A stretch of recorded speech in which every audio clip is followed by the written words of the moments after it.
What are you doing? Feeding the pigeons. You do that too much, you know what you get? Fat pigeons. That's a line from Mary Poppins. I love that movie. Have you ever seen it? No. Well, there's this guy who's utterly a banker, and he doesn't have time for his family or living or anything. And Mary Poppins, she comes down from the clouds and she shows him what's important. You know, like fun, flying kites, all that stuff.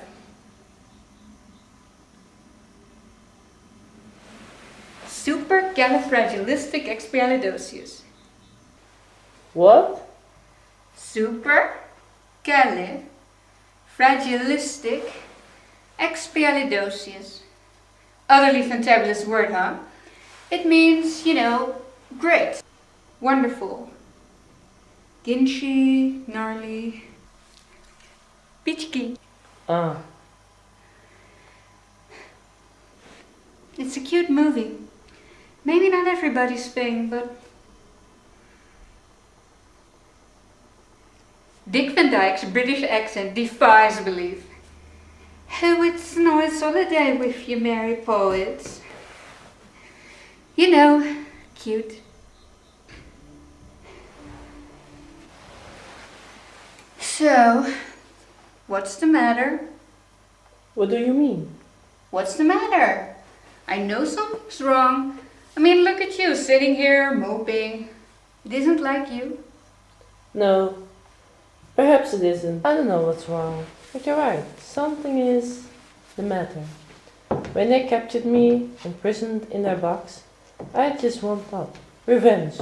By the time I freed myself, my original captor had gone the way of mortals and I took my vengeance on the sun. It felt fine, I suppose, but it didn't feel as satisfying as I had expected. In the interim, my dream world had fallen apart. I needed my tools, long since stolen and scattered. One by one I found them. Eventually, I found them. The pouch was relatively easy. To regain the helmet, I challenged a demon, dared the hordes of hell, faced down Lucifer himself. Ha! That left only the ruby. The ruby was... a human had been using it. I hate to think what toll it must have taken on his mind, on his soul. We fought in dreams. The stone, no longer mine, was sucking me into his fabric. It was terrible. And thinking it was my life he was crushing, he destroyed the ruby. He destroyed it. It freed me. More than that, it freed everything of me that was in the stone. I got it all back. I was more powerful than I'd been in eons. I returned the human to the madhouse.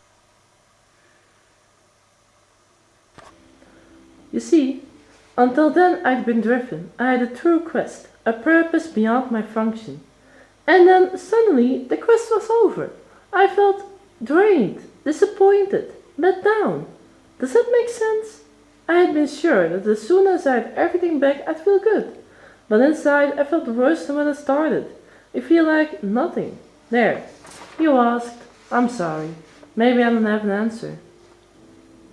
Have you finished? Yes. You could have called me, you know. I didn't want to worry you. I don't believe it. Let me tell you something, Dream. And I'm only going to say this once, so you'd better pay attention. You are utterly the stupidest, most self-centered, appallingest excuse for an anthropomorphic personification on this or any other plane. You infantile, adolescent, pathetic specimen.